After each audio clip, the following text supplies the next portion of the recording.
The life of Dr. Vegapunk from One Piece. The biggest brain needs the hugest head. And with that, Dr. Vegapunk, everybody. For years, Vegapunk was the leading scientist of the SSG in the employment of the Marines. His work included discovering the secrets and uses of seastone, the secrets of how devil fruit powers work, the co-discovery of the Lineage Factor and its applications, the creation of the Pacifista and Seraphim, and various other scientific achievements that are said to be at least 500 years ahead of current technology. However, great discoveries attract lots of attention, and he ran into plenty of trouble throughout his career. He also understood many things that the people of the world were not prepared to hear, and revealed secrets in stunning ways. Let's talk about him.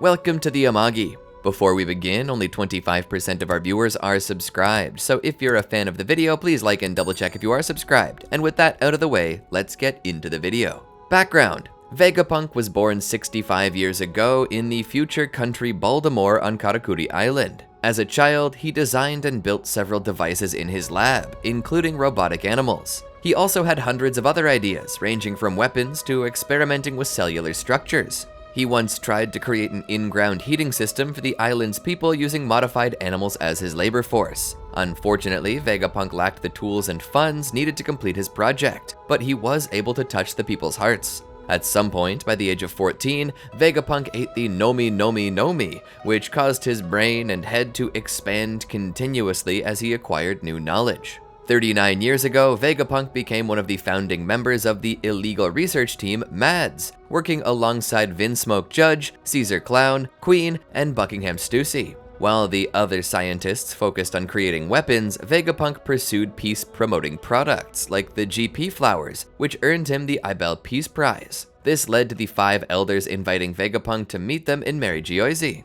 36 years ago, Vegapunk also discovered the Lineage Factor, and that same year, Mad's team successfully created a clone of Stussy. 26 years ago, the world government felt threatened by Vegapunk's discoveries and experiments, especially those tied to Lineage Factor, and ordered his arrest through Borsalino. Vegapunk brushed off the arrest and instead questioned him about the monetary funds he would eventually receive for his research projects, knowing full well that the Marines were in fact interested in having him within their ranks. Borsalino found this amusing and became friends with Vegapunk soon after. MADS was subsequently dissolved, or rather absorbed, with Vegapunk and Caesar Clown joining the government's research team. After going to work for the world government, Vegapunk became famous for his devil fruit research and for discovering that seastone can counteract the effects of the devil fruit on the user. In that same year, Vegapunk met with Cloud D. Clover at the entrance to Punk Hazard, with Clover requesting Vegapunk's assistance in researching the Void Century. Due to the heavy risk presented by such a task, Vegapunk denied helping. Upon hearing of the death of Clover's brother as a result of his name, Vegapunk remained adamant with his initial decision, although he agreed to remain silent on the matter. Vegapunk worked with a sample of Kaido's Lineage Factor extracted from him when he was captured in Punk Hazard, to replicate his Uo Uo no Mi model Seiryu Devil Fruit, although the results were noted to be unsatisfactory. The world government wanted to give the fruit to them, but Vegapunk considered it a failure and refused, leaving it on the island of Punk Hazard. At some point, Vegapunk was with Borsalino and while on a trip to deal with a bear attack, encountered a boy named Sentomaru, who had already defeated the bears. Sentomaru revealed that he was kicked out of his village and requested a job from Vegapunk. Vegapunk acknowledged the boy's strength and agreed to hire him as his personal bodyguard. Later on, Borsalino agreed to let Vegapunk study the ability of his Pika Pika no Mi for a future project. At one point, while working under the world government, he created a perfect clone of himself to avoid the government's suspicions should he ever have to leave his laboratory. 22 years ago, Vegapunk would receive news of the Ohara incident at his lab in Punk Hazard, taking note of Robin's wanted poster. Several months later, Vegapunk took a trip to Ohara to pay his respects to the late Professor Clover. He came across the lake in the center of the island filled with books, and the realization that this was the final stand made by Ohara's scholars brought him to tears. Vegapunk noticed a group of giants pulling the books from the lake before being approached by Monkey D. Dragon, who had also come to pay his respects. Dragon explained to him that the giants were from Elbaf, and that they knew the value of the books. Dragon lamented Vegapunk's refusal to join the freedom fighters due to lack of resources, but Vegapunk explained that he felt his abilities were put to better use with the world government. Though he wished to take the books with him back to Punk Hazard, Vegapunk feared that his superiors would hear about the survival of Ohara's library, and so he entrusted them to the Giants. 2 years later, a clone of Vegapunk later took a secret visit to Elbaf to read all the rescued books in the Owl Library in order to carry on the work of researching them. There he met Jaguar D. Saul, who had led the Giants in salvaging the books. 4 years ago, Vegapunk was leading chemical weapons tests in his lab on Punk Hazard. His former colleague, Caesar Clown, created an extremely powerful chemical weapon. When Vegapunk attempted to dismiss Caesar for his reckless behavior, Caesar retaliated by detonating that weapon, turning Punk Hazard into a wasteland. The island was closed off after this incident, while both Dragon number 13 and Dragon number 21 were also abandoned. Since Vegapunk had been leading the experiments, he was blamed for the incident. Shortly after this event, Vegapunk was transferred to a new facility on Egghead, still under employment of the world government. Around this time, Borsalino, promoted to an admiral under the pseudonym of Kizaru, visited him and got a look at Vegapunk's blueprint work for Egghead's construction. At the suggestion of Dragon, Bartholomew Kuma decided to take his daughter, Jewelry Bonnie, to see him in an attempt to cure her sapphire scales disease. Vegapunk was surprised by Kuma's sudden appearance but quickly moved past it. When Kuma asked Vegapunk if he could cure Bonnie's disease, Vegapunk confirmed he indeed could cure her, and explained that he'd perform a stem cell transplant. Vegapunk was then shocked to learn that Kuma was a buccaneer after checking his blood, although he had not enough samples to answer Kuma's questions about his heritage. After discovering this fact, Vegapunk offered to waive the expenses for Bonnie's transplant, as long as he was allowed to clone Kuma. Kuma was shocked by the offer, but accepted it nonetheless, as Bonnie's safety was his top priority, leading to the creation of the Pacifista human weapons. During his time with Kuma, Vegapunk was visited by Borsalino again, which put him on edge as he knew he was there with a marine fleet, to which Kizaru defended himself, claiming he was just doing his job. Carrying a Den Mushi with J. Garcia Saturn on the line, he was not fond of his dealings with Kuma or him being used as the model for the Pacifista project. However, he relented on the condition that certain demands be made. The demands were that Kuma must become a warlord of the sea, that he must become a human weapon for the government, and that his memories must be erased for total control. These conditions outraged Vegapunk, and he argued that these conditions would effectively kill Kuma. However, Kuma agreed to these conditions, as it would be the only way he could save Bonnie, bringing Vegapunk to tears and leaving Kizaru distraught. Saturn asked Vegapunk how long it would take to cure the sapphire scales, to which he stated it would be up to half a year and another full year for her to be able to go outside. Hearing this, Saturn decided to make Bonnie a hostage and placed her under government watch until Kuma's free will was completely erased. This angered Vegapunk again, arguing that both Kuma and Bonnie would never be able to see each other again. Saturn brushed this off, saying that if this order is violated, Bonnie would be made into a slave. While Kuma and Bonnie went through with testing, Vegapunk began writing down his weapon ideas, with even more ideas flowing through his head, wishing that there were 5 of him to keep up with everything. As the months went on, Vegapunk became close with Kuma and Bonnie, eating pizza and partying with them, alongside Kizaru and Sentomaru, when they had the time. Vegapunk would also have Kizaru, Sentomaru, and Kuma help construct more of the lab. 6 months later, Vegapunk happily told Bonnie that in 1 more year she'd be able to go out into the sunlight, and told Bonnie she could come back to the lab after she was cured, with Kuma thanking him. About a year afterwards, Vegapunk had his large head surgically cut off and his brain removed and stored in Punk records, and replaced the top of his head with an apple top head. While Kuma underwent his modifications, Stussy commented on Vegapunk's brain removal, while also pondering on if Kuma's fate of being human with no will would be worse than a clone with no will, to which he replied that she was human. Kuma questioned what would happen if he lost his free will. Vegapunk answered that it would mean losing human emotions and memories, but assured Kuma that he would have at least 1 more year to retain bare minimum of consciousness. Following the incident at Ennis Lobby, Vegapunk was at Egghead talking with Kuma about the Pacifista's augmentation going well, and asked Kuma if he was aware of the boy who declared war on the world government, causing Kuma to reveal to Vegapunk that he was Dragon's son. Vegapunk was surprised by this news and mused with Kuma over the similarities Luffy's powers had to Nika. Within the same time frame, Vegapunk managed to split his being into 6 satellites, who shared his brain in order to help with his work. Due to this, these 6 satellites each gained the memories of Vegapunk's visit to Mary Geoise. While he and most of the satellites saw the world nobles' cruelty as horrendous and looked down on them for it, little did they know that at the time, York secretly desired to become a celestial dragon herself, even if it meant betraying her peers. During this time, Vegapunk enlisted Kuma's help in researching memories, since the Nikyu Nikyu no Mi's ability could make them tangible. With his research on Kizaru's devil fruit powers, Vegapunk managed to replicate them and manufacture functional and tangible laser beams that cause damage, becoming the only person in the world with the technological prowess. His attempts to replicate Paramecia devil fruits resulted in the creation of green blood. Prior to the Summit War of Marineford, when the time came for Vegapunk to perform the final operation on Kuma, he argued with Saturn on implanting a self-destruct switch on Kuma, and attempted to reason with Saturn on allowing bare minimum consciousness for him before the operation, but the Elder refused. Kuma had overheard this and finished his original agreement with Vegapunk to use the Nikyu Nikyu no Mi's ability to create a copy of his memories to study. Vegapunk then tearfully proceeded with the operation, removing the last of Kuma's free will, while various doctors and Sentomaru prayed for him. However, upon Kuma's request, Vegapunk programmed the mission to protect the Thousand Sunny into Kuma's memory banks. Within the same year, Vegapunk created the Seraphim, pacifista clones of the 7 warlords of the sea.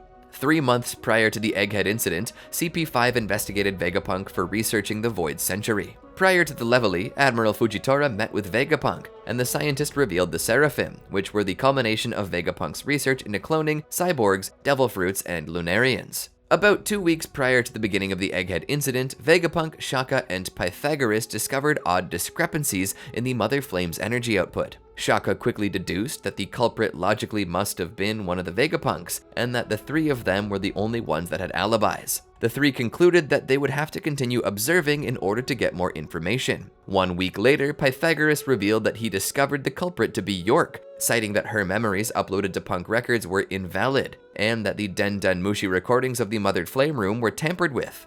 Vegapunk was shocked by this news, and immediately assumed it to be Lilith due to her apparent nature as his evil. A day later, the Lelouch Kingdom was obliterated through what Vegapunk assumed was an ancient weapon. Shaka suggested fleeing Egghead, but Vegapunk reminded him of the world government's influence over the entire planet, and that escape would be impossible. When Vegapunk explained that their deaths were imminent and likely inevitable, Shaka and Pythagoras fearlessly stated their intentions to join him in his plan to reveal their knowledge on the Void Century to the world. Sometime later, Vegapunk would hide the broadcast Den Den Mushi within the Iron Giant, pretending it to be nothing when questioned by York. 2 days before the beginning of the Egghead incident, Shaka would assist Vegapunk in his recording, setting up the Den Den Mushi and expressing his frustration in Vegapunk wishing to wait so long to reveal his message. Realizing that their behavior would be perceived as strange by the other Vegapunks, the trio decided the best course of action would be to erase their memories, in order to ensure their plans remain undiscovered. After doing so, the 3 read a message that Vegapunk had written just prior, and were naturally shocked by the overload of information that they had just forgotten being revealed once again in such a short time. Egghead Arc. While Vegapunk was working on a warping experiment, it backfired, and he got stuck inside the Iron Giant's armor. Luffy headed his way to help Vegapunk and freed him. Vegapunk then thanked him and recognized him as Dragon's son, knowing he would come to Egghead. However, he ended up flying too high in the air due to his boots and begged for help once more. Vegapunk later explained to the group his background, his satellites, and the meaning behind Punk Records, as well as his ultimate goal to have a database everyone had access to. He was, though, confronted by an extremely angry Bonnie, who demanded Vegapunk explain his reasons for turning her father into a cyborg, even threatening him with a beam saber she had found earlier. However, the saber attracted a horde of insects, and after she passed out, Vegapunk admitted to Luffy, Chopper, and Jinbei that he did not blame Bonnie for hating him, well understanding her resentment. However, he then added that he had something he wanted to give to her. Vegapunk excitedly explained to the group his ultimate goal of providing free energy for everybody around the world, mentioning the existence of an ancient energy that he believed was the Iron Giant's power source. However, because of his studies about said energy, he was fully aware he had uncovered too much of the past and that the government wanted him dead, requesting Luffy take him out to sea with him and his crew. After Luffy agreed, Vegapunk told them to go to the Labo phase, vanishing seconds later himself. It turned out Vegapunk had warped himself to the Labo phase, appearing in the observation room where the other satellites and the Straw Hats were observing Luffy's fight against Lucci. He then clarified the true nature of Luffy's devil fruit, mentioning that there was no such thing as a Gomu Gomu no Mi. He marvelously observed Luffy's Gear 5 form and explained to the Straw Hats that this form resembled a god from the ancient texts, who was supposed to be a warrior of liberation who would bring smiles to people, called Nika. Hearing that the Straw Hats had never heard of this name, he explained to them that this name had been erased from history, but would always exist as long as people wished for him, concluding that all things were brought into the world with hope, including devil fruits. He then shared his theory about the existence of devil fruits with the Straw Hats, theorizing that every fruit was a possibility for human evolution that someone had desired beforehand. He concluded his theory by explaining that those with powers would exist in different dimensions dreamed up by someone else before them, leaving every single Straw Hat speechless at this theory. Vegapunk then went on to explain to the Straw Hats how he was able to replicate devil fruits into artificial fruits, divulging that he could only so far recreate Zoan devil fruits, distancing himself from Caesar's smile fruits by saying his process was vastly different and more acceptable. He then revealed that he'd found a way of replicating Paramecia devil fruits by synthesizing the blood from a Paramecia user's Lineage Factor. Vegapunk concluded his explanation by stating that the Seraphim are the culmination of all of his ideas, referring to them as the strongest form of humanity. When Luffy's group later arrived at the Labo phase, Vegapunk was chased by a furious Bonnie who demanded that he reverse the Pacifista modifications and turn her father back to normal, ignoring his pleas to listen to him. However, Vegapunk confessed that the process was irreversible, but he had a good reason for it. Bonnie cunningly turned herself into a child to divert Vegapunk's focus, and in a second of his carelessness, turned into a future version of herself and struck at him with Distortion Future. Vegapunk evaded her assault, but was then successfully hit with Toshisuke, turning him into a little child, unable to escape her grasp. She then once again demanded to know why Vegapunk took Kuma's personality from him, but Vegapunk once again replied he could not tell her due to a promise with Kuma.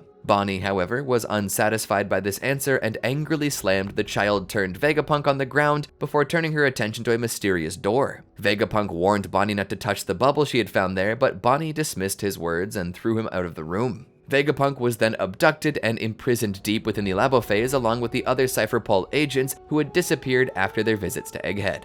He confessed to a CP5 member that he had no idea they were locked up down here for so long, and also realized that their imprisonment was connected to his research into the Poneglyphs, which had been leaked to the world government. Shaka eventually found Vegapunk, but was then shot in the head by York, leaving Vegapunk surprised. Vegapunk became furious and asked her if she was the one who imprisoned the Cypher Pol agents, but York replied that she wanted to be a world noble. Vegapunk became confused and asked York why she would want to be like them. York laughed in response, further adding that the world only needed one Vegapunk. At some point, Vegapunk was freed from captivity and reunited with Bonnie near the Paw Room. He then gifted her a sapphire necklace, apparently from Kuma, and clarified to her about his role in Kuma's transformation into a human weapon. Having learned the truth of what had happened, Bonnie apologized to Vegapunk and happily accepted the gift. Vegapunk then returned to the control room with Bonnie, where the Straw Hats and CP0 had gathered together after foiling York's plans. Upon hearing from Stussy that the Marines had surrounded Egghead, Vegapunk asked Nami about her log pose, while setting up a plan to escape to Elbaf.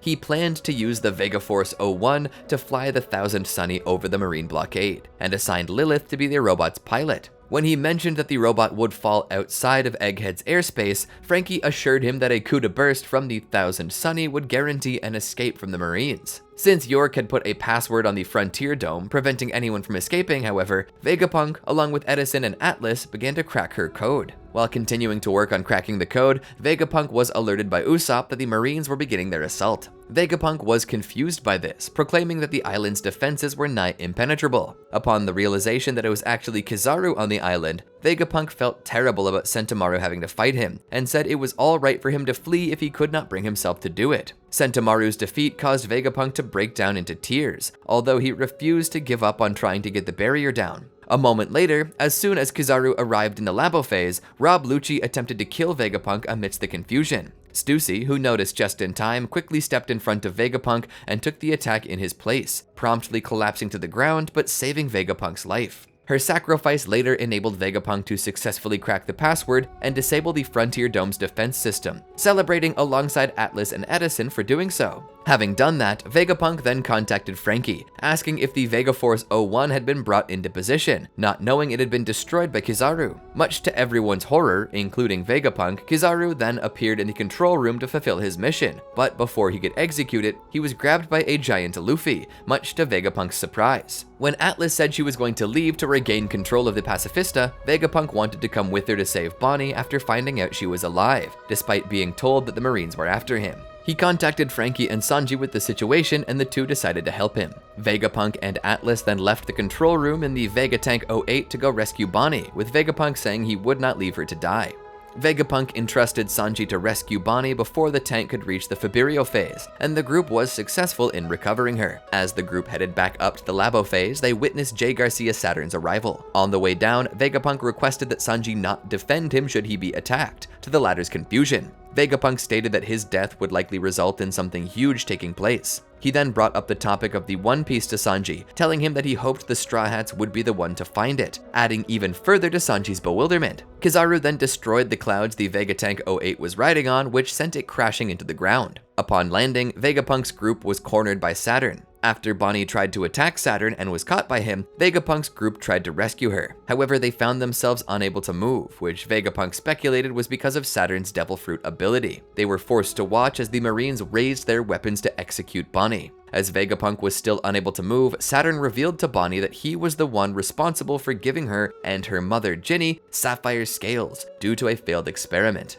Vegapunk grew furious with Saturn for being the cause of tearing Kuma's family apart and hiding the disease under the guise of a bargaining deal, but Saturn dismissed this, claiming he did not bother with the feelings of those beneath him. When a Marine in the area notified Saturn that Kuma himself had arrived at the island, Vegapunk grew shocked as to why. After Kuma punched Saturn, Vegapunk thought to himself on how this was possible, as the self-destruct switch he was forced to implant in Kuma would instead shut down his entire body, coming to the conclusion that it must have been a specific aspect of the Buccaneers. Saturn then questioned Vegapunk on how Kuma could move, as he had activated the self-destruct command days ago, but Vegapunk did not elaborate further beyond claiming that it was the power of love. Vegapunk then ordered Atlas to carry Kuma back to the Lava phase, but Kizaru intervened. Disappointed about Kizaru's role in all of this, Vegapunk spared no kind words to his friend. After hearing about the oncoming destruction of Egghead from a Buster call, Vegapunk begged Saturn and Kizaru to call it off, as destroying Egghead would cause severe scientific setbacks. Despite his pleas, his concerns were met with contempt from Saturn and silence from Kizaru. Saturn then elected to inform Vegapunk that he had ordered the destruction of a vessel carrying Egghead researchers. Vegapunk was horrified by the news and angrily told Saturn that said researchers had nothing to do with his Void Century research. Saturn once again rejected Vegapunk's concerns, instead telling him that it was his own fault that the current events were transpiring. Moments later, the Buster Call began, and Vegapunk silently watched as his years of research on Egghead were reduced to rubble via bombardment. To make matters worse, Kizaru prevented Vegapunk's allies from escaping, while Saturn ordered the Pacifista to shoot them down.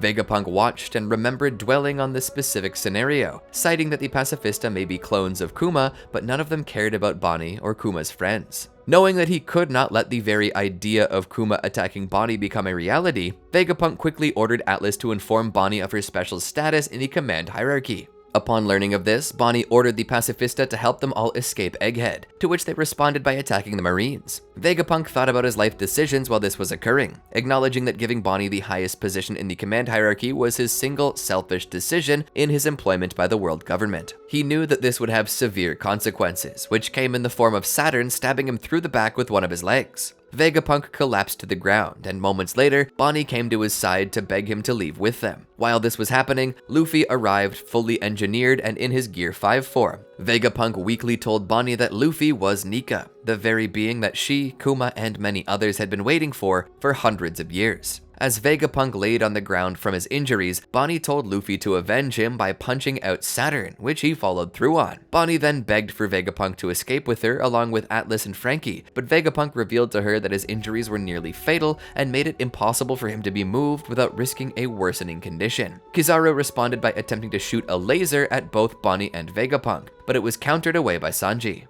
Vegapunk relented on being forced to reveal Bonnie's control over the Pacifista and begged the Straw Hats to take care of her. While this happened, Luffy ordered Sanji to take Vegapunk away from the chaotic area as Saturn returned, now transformed into his full beast form. As they made their escape, Sanji was kicked away by Kizaru, who then dealt Vegapunk a lethal blow. As his heartbeat flatlined, a pre-recorded message activated within his lab, where he announced to the world that he was going to tell them a certain truth. Post-mortem, Sanji kept hold of Vegapunk's corpse as he and the other Straw Hats headed to the giant warrior pirate's ship in order to escape the island. Following their escape from Egghead, Vegapunk's body was laid somewhere within the giant's ship. Legacy. Vegapunk's death immediately triggered the airing of his planned broadcast message, which successfully aired across the entire world. During the broadcast, the world's population was told that Vegapunk knew of the Void Century, namely about the Great War between Joy Boy and the First 20, and the usage of the ancient weapons causing global sea levels to rise 200 meters.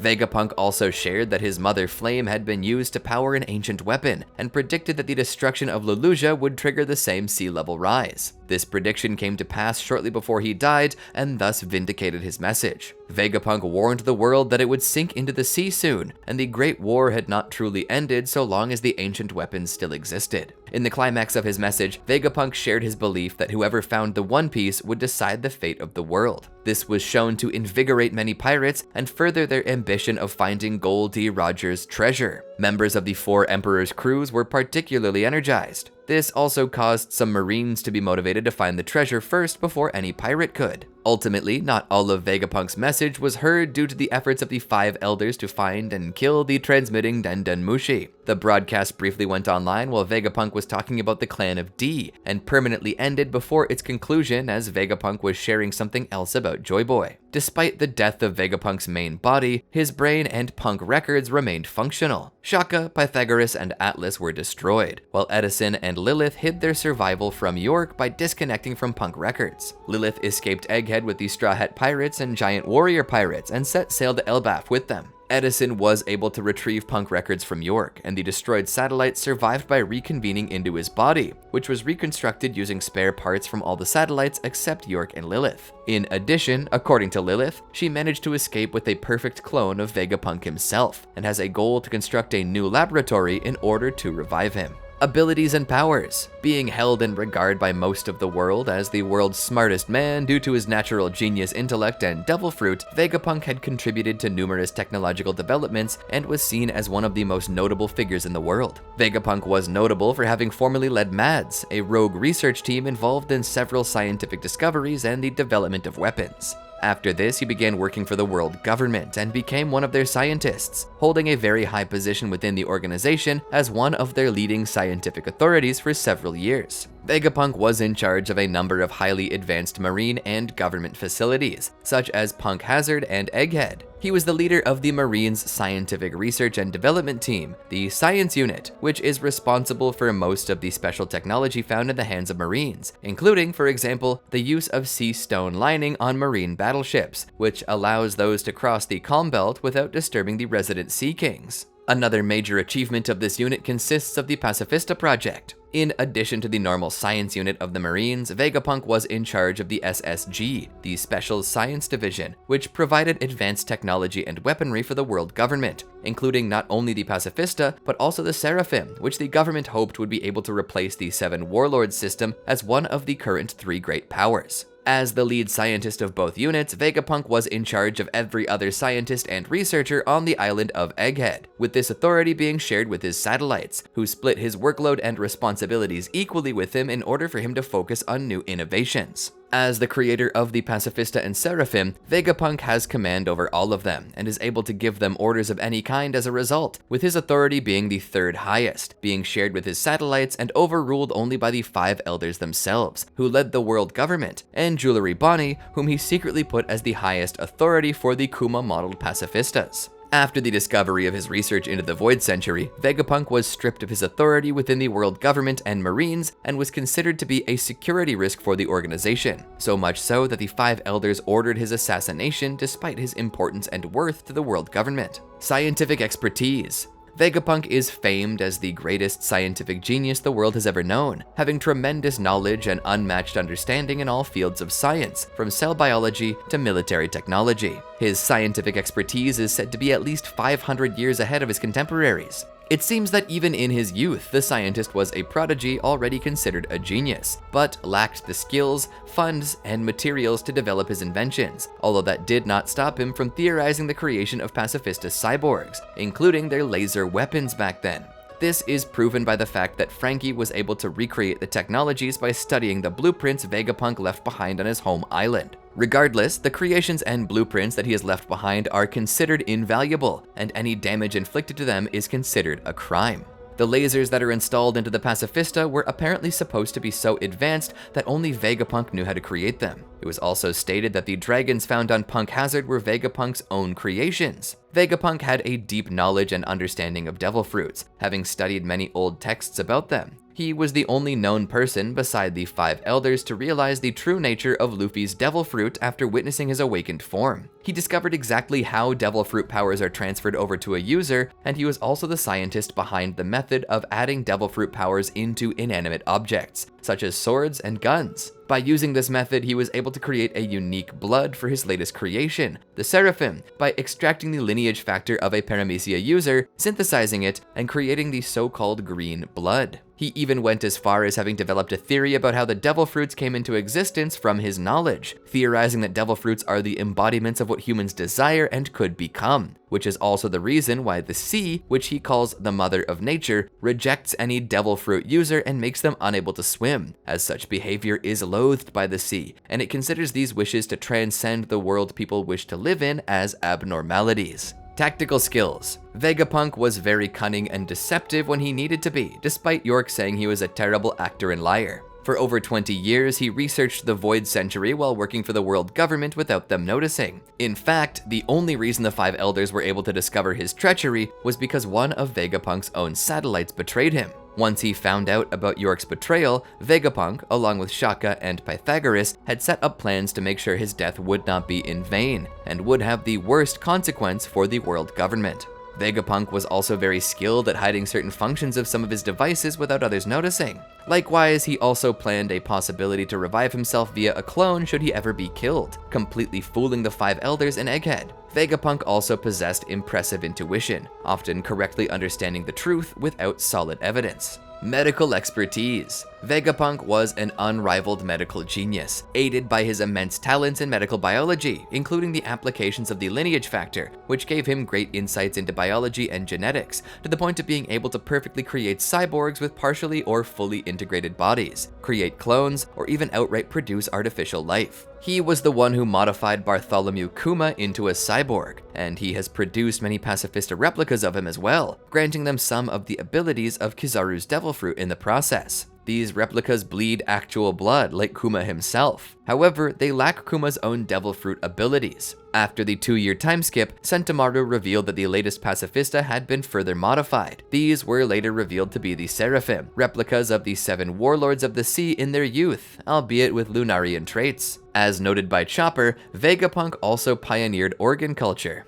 the science of cultivation of either whole organs or parts of organs in vitro. Vegapunk also developed stem cell therapy, which he used to cure Bonnie of Sapphire's scales, which is considered incurable by his contemporary doctors. Perhaps Vegapunk's greatest medical feat is surgically removing his own giant head and part of his brain without killing himself. Engineering expertise. Vegapunk was a tremendously talented inventor, engineer, and mechanic whose genius has allowed him to specialize in produce the creation of multiple inventions and technology, so advanced that it's been stated that it would take the rest of the world 500 years to keep up with him. His skill is great enough to be able to develop a number of cutting-edge technologies like cyborgs and robots. In his early years, he was responsible for turning his homeland of Karakuri Island into a technological marvel, with the island being known as the Future Island for its tech, and was responsible for turning a majority of the wildlife on the island into a cyborg workforce to help build a lot of the tech that the island was known for. As the leading scientist of the world government and marines, Vegapunk was also responsible for the creation of a lot of the technological advancements that they actively deploy, namely seastone covered battleships and equipment, and also various weapons from traditional military weaponry to living weapons like the Pacifista and the Seraphim. Just like with Karakuri Island, Vegapunk turned the island of Egghead into a future island, with a wide variety of advanced technology stemming from climate-altering tech, to holograms and mechanized wildlife, to machines that automatically produce clothing and food, to even a state-of-the-art lab facility built on top of artificially created sea and island clouds with advanced security. Like his many blueprints and creations, Vegapunk's many inventions on Egghead are immensely invaluable, with the destruction of any of them being a considerable loss for the world government. His best invention, the Mother Flame, though incomplete, is meant to be a source of unlimited energy, which is so technologically advanced, only Vegapunk and his satellites can create them. Devil Fruit. Vegapunk ate the Nomi Nomi Nomi, a paramecia-type devil fruit that allowed his brain to store an indefinite amount of information and eidetically recall everything he's ever learned. It also caused his brain and head to expand continuously as he acquires new knowledge. While Vegapunk was already a natural genius, the Nomi Nomi Nomi absolutely enhanced his mental efficiency and aptitude for learning and research. Satellites. Due to splitting himself up into 6 people, Vegapunk was able to be many times more productive as his satellites are able to work independently at the same time. The fact that each of his satellites can also be equipped with weapons, vehicles, and technology also made Vegapunk drastically more difficult to handle in combat. The satellites are capable of communicating with each other via an earpiece, and also may share senses, as Shaka was able to see what was around Lilith while the two of them were in different locations. Necessary bodily functions can be assigned to one satellite, allowing the others to forego them. Currently, York is tasked with eating, sleeping, urinating, and defecating on behalf of the rest of the satellites. One of the only downsides to Vegapunk splitting himself up into 6 people is that the satellites have just as much free will and independent thought as the original Vegapunk, and are more than capable of thinking and doing things for their own self-interests. York secretly had the ambition to become a celestial dragon, and was not only prepared to betray her fellow Vegapunks, but even orchestrate multiple events and leak information directly to the world government about Vegapunk's research, all in order to have Vegapunk and the other satellites killed so the world government could grant her wish of becoming a celestial dragon. Did you enjoy our video? Be sure to check out these other great videos from the Amagi, and make sure to subscribe and ring the bell to be notified about our latest videos. Thanks for watching, peace.